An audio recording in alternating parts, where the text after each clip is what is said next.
지금은 한센병이라고 부르는 이 질병의 환자들, 한센병은 그 한센균이 피부 또는 신경계까지 침범하게 되면 그 조직을 변형시키는 질환입니다.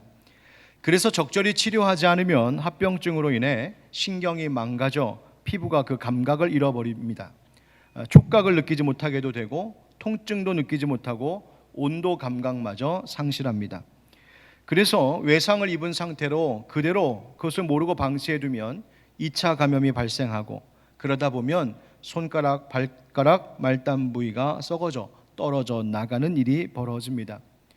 혹 한센균이 코 안에 침범하면 코 연골이 만성염증에 걸려 변형되고 후각을 느끼지 못합니다. 한센균이 눈에 들어가게 되면 각종 안구 질환이 생기고 눈이 감기지 않을 정도로 안구가 돌출됩니다. 지금이야 항생제 등을 적절히 쓰면서 그 병을 다루고 치료하고 있지만, 그 옛날 한센병, 곧 성경에 말하고 있는 나병이라고 하는 병은 불치의 끔찍한 저주와 같은 질병으로 여겨졌던 병입니다. 그런데 예수님께서 예루살렘으로 지금 가고 계시던 중에 한 마을에 들어가셨다, 그리고 그 마을에서 나병 환자들을 만나셨다라고 기록하고 있습니다.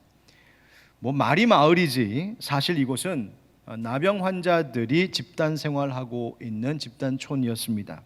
왜냐하면 당시 나병에 걸린 사람들은 일반 사람들과 함께 거주할 수 없었기 때문입니다. 그들은 사람들이 살고 있는 그 성읍에서 격리되어 격리 생활해야 했습니다. 나병에 걸리면 부정한 자로 여겨졌기 때문에 사랑하는 가족들이 성읍에 살고 있고, 거기가 내가 살아왔던 평생의 고향이고 나의 집과 나의 일터가 있다고 해도 나병에 걸리게 되면 더 이상 그곳에 살지 못하고 저 멀리 뚝 떨어진 곳에서 나병 환자들끼리 그렇게 살아야 했습니다. 성경을 기록한 누가는 예수님께서 예루살렘을 향하여 가고 계신 그 경로를 11절에서 구체적으로 이렇게 묘사하고 있습니다. 예수께서 예루살렘으로 가실 때에 사마리아와 갈릴리 사이로 지나가시다가, 어디와 어디 사이를 지나가셨다고요? 사마리아와 갈릴리 사이. 지리적으로 보면 갈릴리와 사마리아 이 두 지역의 경계선이 되는 이스라엘 골짜기를 지금 말하고 있는구나 알 수 있습니다만, 그러나 이 지역이 정확히 어디냐를 아는 것보다 더 의미를 갖고 봐야 할 것은 이 나병 환자들이 집단촌을 이루며 격리되어 살고 있었던 그 지점을 사마리아와 갈릴리 사이라고 묘사했다는 점입니다. 다시 말하면 그들이 살고 있었던 그곳은 사마리아도 아니고 갈릴리도 아니었던 곳입니다. 그 중간 어디쯤이었습니다. 즉 여기도 아니고 거기도 아니고, 이곳에도 속하지 못하고 저곳에도 속하지 못하는, 그렇게 이들은 발붙일 곳이 없이 소외되고 외면당한 인생들, 그런 인생들이 여기 중간 어디쯤 모여 있는 것이었습니다. 어디에도 자신들을 환영해 주는 곳이 없었던 나병 환자들은 그 사마리아와 갈릴리 그 중간 어디쯤에서 나그네처럼 이방인처럼 소외당한 채 그렇게 점차 잊혀져가는 인생들이었습니다. 그런데 바로 그 마을로 다른 사람들이라면 그냥 피하여 돌아갔을 법한 그곳으로 성경에 보니까 예수님께서 그 마을에 들어가셨다 이렇게 말하고 있죠. 여러분, 우리의 삶 가운데에도 찾아와 들어와 주시는 분이 우리 예수님이신 줄 믿습니다. 여러분, 우리도 그럴 때가 있잖아요. 여기에도 있을 수 없고 저기에도 있을 수가 없고, 여기에도 내가 있을 자리가 없는 것 같고 저기도 나를 환영해 주는 사람이 없는 것 같고, 그렇게 외로움과 쓸쓸한 삶의 그늘진 자리가 우리의 인생의 어느 순간에 있을 때가 있습니다.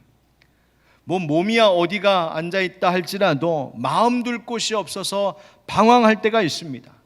신앙적으로도 어느 한 교회 공동체에 마음 붙이지 못하고 늘 주변인처럼 그렇게 여기 저기 그 사이 중간쯤 서서 머뭇거리며 어디에 마음을 붙이나, 어디에 신앙의 뿌리를 내려야 하나, 그렇게 영적으로 방황 가운데 계신 분도 혹 이 설교를 듣고 계신 분들 가운데 계실지 모르겠습니다.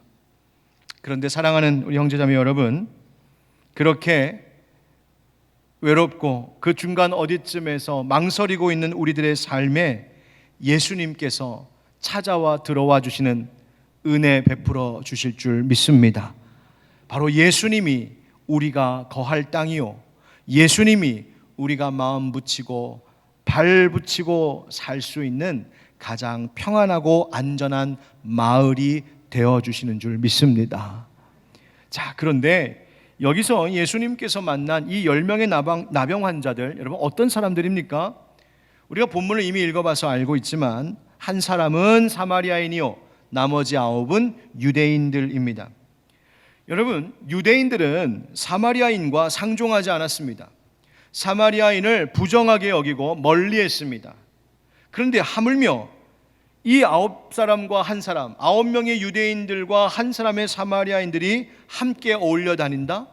즉 그 마을은 지금 유대인들과 사마리아인들이 함께 살아가고 있는 촌락이었다는 말입니다. 그런 집단촌이었다는 거예요. 아니, 어떻게 이런 일이 있을 수 있을까요? 어떻게 부정하다고 하는 사마리아인들을 유대인들이 그렇게 함께 한 마을에 같이 살면서 같이 어울리고 있을까요? 왜 그렇습니까? 나병 때문입니다. 나도 병 걸렸고 그도 병 걸린 자들이었기 때문입니다. 나병이라고 하는 고통의 문제가 유대인과 사마리아인을 나누지 못하게 했습니다. 여러분, 우리에게 상처가 있다는 것은 참 불편하고 힘든 일이긴 분명합니다. 우리에게 견디기 쉽지 않은 어려움이 있고 감당하기 어려운 시련이 있다는 것, 힘든 일입니다. 그런데 놀라운 것은 그 고통과 시련 속에서 너와 나 사이에 경계가 무너질 수 있다는 것입니다. 이것이 하나님의 신비입니다. 여러분, 아무리 부부싸움을 정말 살벌하게 하다가도 집에 불이 나면 어떻게 해야 됩니까? 한 마음으로 협력하여 불을 꺼야 합니다. 불 붙은 건 모르겠다, 끝까지 한번 싸워보자. 그러면 어떻게 될까요? 둘 다 망합니다. 여러분, 그렇게 계속 부부가 싸우고 계속 불화하시면 하나님께서 혹 이런 일 보게 하실지도 모릅니다. 그 전에 빨리 화해하시고 서로 협력하여 아름다운 화목한 가정 이루시길 축복합니다. 여러분, 이 고통과 시련이 우리의 경계를 무너뜨리고 미움을 버리게 하고 서로의 마음을 모으게 할 때가 있어요. 그렇기 때문에 때로는 시련도 고통도 우리에게 은혜요, 감사일 수 있습니다. 여러분, 우리가 그렇게 다 같이 살면 좋겠습니다. 우리 하늘빛 광성교회가 그와 같은 영적인 마을이 되었으면 좋겠습니다. 여러분 가운데 혹시 아물지 않은 상처로 어젯밤에도 눈물 흘리신 분 계십니까? 마음 둘 곳이 없어서 방황하고 계신 분 계십니까? 어느 누구도 여러분을 환영해 주는 이가 없는 것 같아서, 무거운 짐 같이 짊어져 줄 사람 하나 없는 것 같아서 외롭다, 괴롭다, 쓸쓸하다 하시는 분 계신가요? 여러분, 옷깃 세우고 낙엽지는 일산 호수공원 홀로 외롭게 걷지 마시고 우리 마을 하늘빛 광성교회로 오시길 바랍니다. 유대인과 이방인이 나뉘지 않고 있는 이와 없는 이가 차별되지 않고 서로 다른 것이 많아도 다툼은 없는 바로 교회라고 하는 마을로 찾아오시기 바랍니다. 아니, 목사님, 그렇게 교회가 대단합니까? 어떻게 그렇게 자신할 수 있습니까? 혹시 물으시나요? 여기 서 있는 목사가 잘나서가 아니고 우리 교인들이 다 완전해서가 아닙니다. 바로 우리 교회라고 하는 마을, 하늘빛 광성교회라고 하는 마을로 예수님이 찾아와 들어와 계시기 때문입니다. 예수님이 우리를 고쳐주시고 예수님이 우리를 돌보시기 때문에 바로 이 마을에 하나됨이 있을 수 있습니다. 자, 본문으로 돌아갑시다.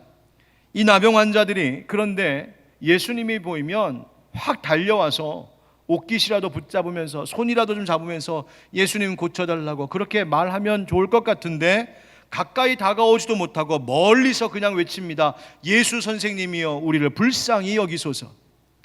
왜 예수님께 가까이 오지 못했을까요? 이유가 있습니다. 바로 당시 구약시대의 율법 때문에 그렇습니다. 레위기 13장 45절 46절에 보면 나병 환자에 대한 그 규례가 있는데 이와 같은 내용입니다. 나병 환자는 옷을 찢고 머리를 풀며 윗입술을 가리고 외치기를 부정하다 부정하다 할 것이요 병이 있는 날 동안은 늘 부정할 것이라. 그가 부정한즉 혼자 살되 진영 밖에서 살지니라. 아멘. 율법에 나병 환자는 어떻게 해야 됐냐면 자기가 나병 환자임을 밝혀야 했습니다. 격리되어서 혼자 뚝 떨어져 살다가 혹시 그 길에 멀리 정상적인 일반 사람이 혹시 오거든 자칫 자기 때문에 그가 부정해질 수 있기 때문에 자기에게 다가오기 전에 자신을 가리며 여기 부정한 사람이 있습니다. 여기 부정한 사람이 있습니다. 라고 알려야 했습니다. 그러니 지금 예수님께서 그 마을로 오셔도 나병 환자들이 예수님께 달려갈 수 없는 겁니다. 그저 멀리서 부르짖을 수밖에요. 예수 선생님이여 불쌍히 여기소서. 그러자 그 소리를 들으신 예수님께서 그들에게 이렇게 말씀하시죠. 우리 13절 14절 함께 읽어보겠습니다. 시작. 소리를 높여 이르되 예수 선생님이여 우리를 불쌍히 여기소서 하거늘 보시고 이르시되 가서 제사장들에게 너희 몸을 보이라 하셨더니 그들이 가다가 깨끗함을 받은지라. 할렐루야. 아멘. 우리를 불쌍히 여기소서. 그 외침을 들으신 예수님께서 그들을 고쳐주셨습니다. 그들은 예수님께서 이미 질병을 고치실 능력이 있는 분임을 알고 있었고 그들이 안대로 믿은 대로 예수님께 외쳤던 것이에요. 여러분, 예수님께서는 아프고 방황하는 우리에게 찾아와 들어와 주시는 사랑의 하나님이심을 믿습니다. 그런데 그 사랑의 하나님이신 예수님께 우리도 보여야 할 믿음이 필요합니다. 나병 환자들이 소리를 높여라고 말하고 있습니다. 여러분, 이 소리를 높였다라고 하는 말은 안간힘을 써서 부르짖었다는 뜻이에요. 자기들이 할 수 있는 한 최선을 다해 소리 지른 겁니다. 예수 선생님이여 우리를 불쌍히 여기소서. 이 고통과 불행한 현실로부터 우리를 건져주실 수 있는 분은 당신밖에 없습니다. 절박하게 지금 부르짖고 있는 거예요. 여러분 어떠십니까? 어떤 어려움에서든 건져주실 수 있는 분이 오직 예수 그리스도이심을 여러분 믿으십니까?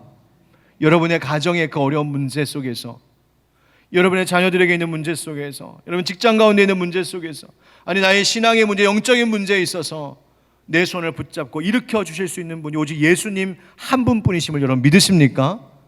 그렇다면 그 주님께 여러분 얼만큼 소리 높여 부르짖고 계십니까?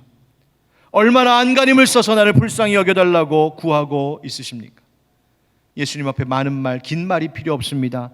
그저 주님 나를 불쌍히 여겨주시옵소서. 그거면 족합니다. 주님이 불쌍히 여겨주시면 그때부터 새 일이 일어날 줄도 믿습니다. 히브리서 4장 14절부터 16절 말씀에 그러므로 우리에게 큰 대제사장이 계시니 승천하시니 곧 하나님의 아들 예수시라. 우리가 믿는 도리를 굳게 잡을지어다. 우리에게 있는 대제사장은 우리의 연약함을 동정하지 못하실 리가 아니요 모든 일에 우리와 똑같이 시험을 받으시니로되 죄는 없으시니라. 우리 16절은 다 같이 시작. 그러므로 우리는 긍휼하심을 받고 때를 따라 돕는 은혜를 얻기 위하여 은혜의 보좌 앞에 담대히 나아갈 것이니라. 아멘. 사랑하는 성도 여러분, 예수님께 담대히 나아가 부르짖는 믿음 갖기를 주님의 이름으로 축복합니다. 자, 그런데 그 예수님께서 뭐라고 하십니까? 이 나병 환자들에게 너희 가서 제사장들에게 몸을 보이라 말씀하세요. 당시 나병이 생겼는지 혹은 나병이 다 나았는지를 식별하는 이 일을 바로 이 제사장들이 맡아서 했었습니다. 그래서 제사장이 깨끗해졌다라고 선언하면, 그래서 확인을 받으면 하나님 앞에 나를 정결케 하는 제사와 또 제물을 드린 후에 다시 그는 비로소 그때서야 사회로, 일상으로, 가정으로, 고향으로 돌아올 수 있었습니다. 그러니 지금 제사장에게 가서 보이라라고 하시는 예수님 말씀 뭐예요? 너희들이 나았다 가서 보이라 하시는 거예요.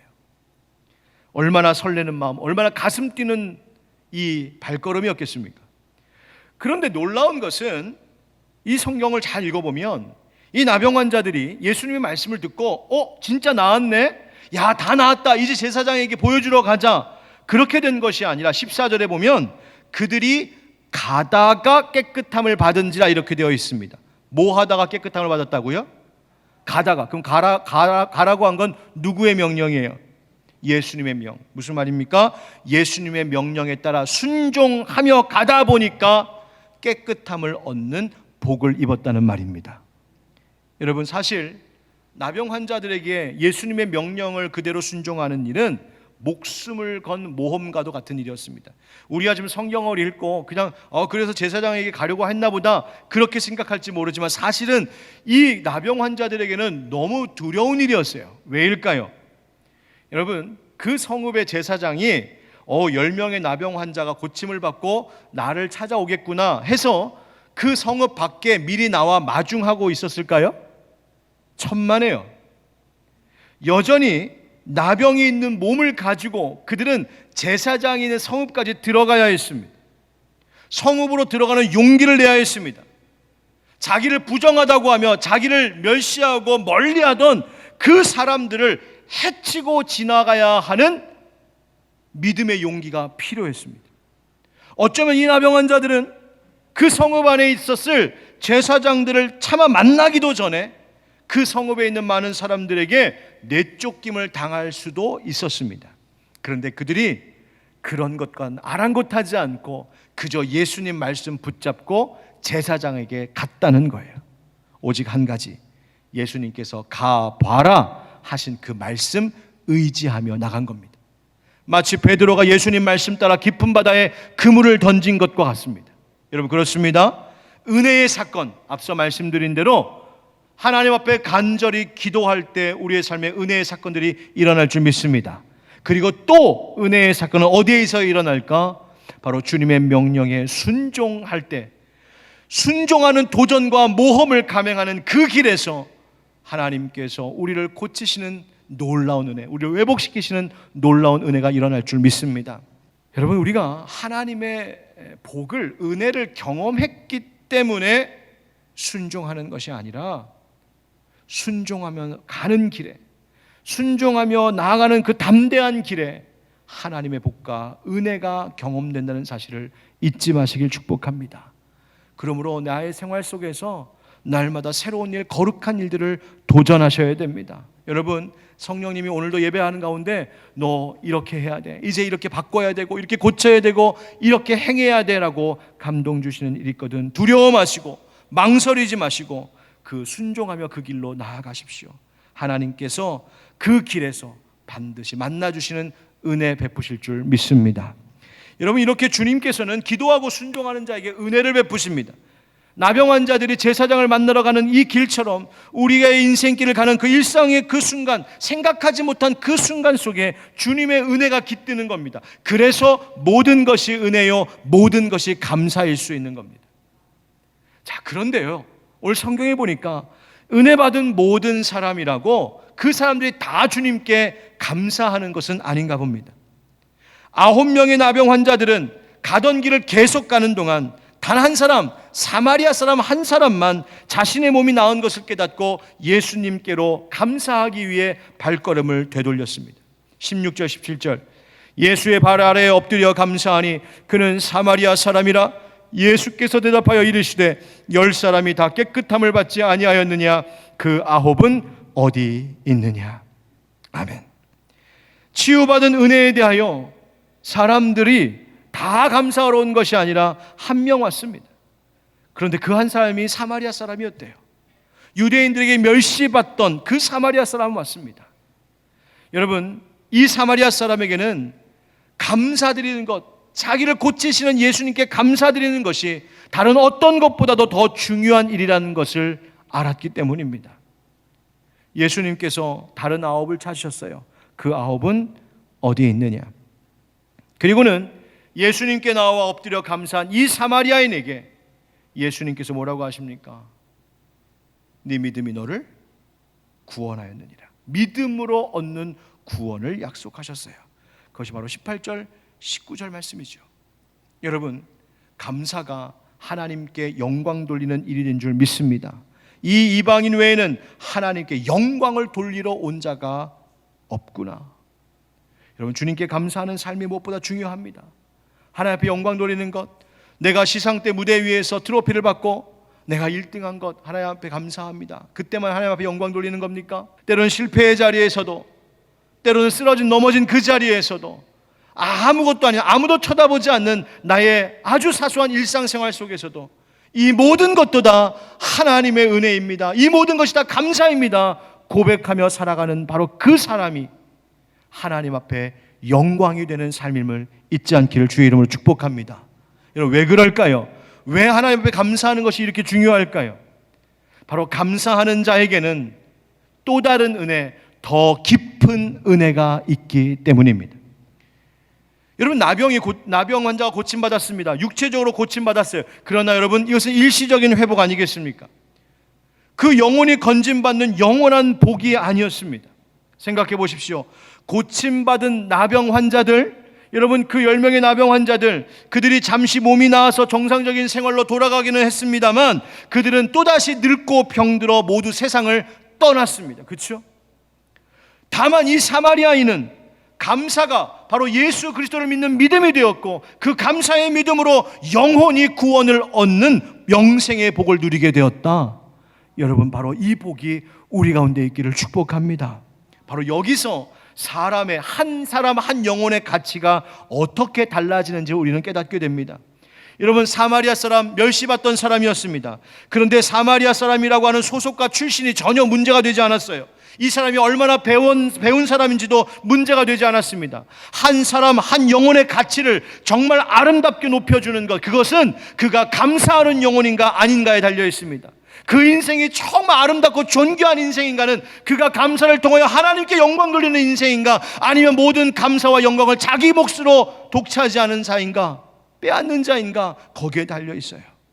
사랑하는 성도 여러분, 똑같은 상황과 조건 속에서도 내가 하나님 앞에 귀한 존재로 여김받을 수 있는 길은 내게 주어진 모든 일에 감사하며 사는 것, 내게 있는 모든 일을 통하여 하나님께 영광 돌리는 것, 바로 그 인생이 하나님 앞에 가장 존귀한 인생임을 잊지 않는 우리가 되기를 축복합니다. 자, 그런데 오늘은 말씀 가운데 오늘 이제 주제이자 결론으로 이 말씀을 좀 마음에 새겼으면 좋겠다 합니다. 예수님께서 뭐라고 하셨냐면, 그 감사할 줄 모르고 그냥 자기 길 갔던 그 9명의 나병 환자들을 생각하시며 그 9은 어디 있느냐 물으신 바로 그 말씀입니다. 예수님은 잃어버린 양을 찾으시고 병들고 약한 자를 찾으시고 참되게 예배하는 자들을 찾으시는 하나님이신 줄 믿습니다. 그분이 찾으시려고 하는 자들은 놓치지 않고 반드시 찾으시는 것, 그것이 주님의 사랑이에요. 그 9은 어디 있느냐? 예수님이 지금 누굴 찾고 있습니까? 감사해야 할 사람들을 찾고 계십니다. 자, 그런데 이 말씀을 오늘 우리 한번 각각 따로따로의 10명으로 생각하지 마시고 한번 한 사람에게 있는 10가지의 감사 제목이라고 한번 생각해 보십시다. 여러분, 나에게 10가지, 100가지, 1000가지의 감사할 것이 있습니다. 그런데 예수님 물으십니다. 9의 감사는 어디 있느냐? 우리가 한 가지에 대해서 감사해놓고 나 감사할 거 다 했다, 나머지 9가지에 대해서는 감사하고 있지 않다면 예수님은 안타깝게도 지금도 내가 너에게 10가지의 감사할 것을 주었는데 9개의 감사는 어디 있느냐? 주님은 찾고 또 듣기를 원하실 겁니다. 사랑하는 성도 여러분, 우리도 감사하며 사십시다. 모든 것이 은혜이고 모든 것이 감사할 제목들입니다. 여러분, 기도하는 믿음 가지십시오. 순종하는 믿음 가지십시오. 그리고 감사할 줄 아는 믿음도 가지시기를 바랍니다.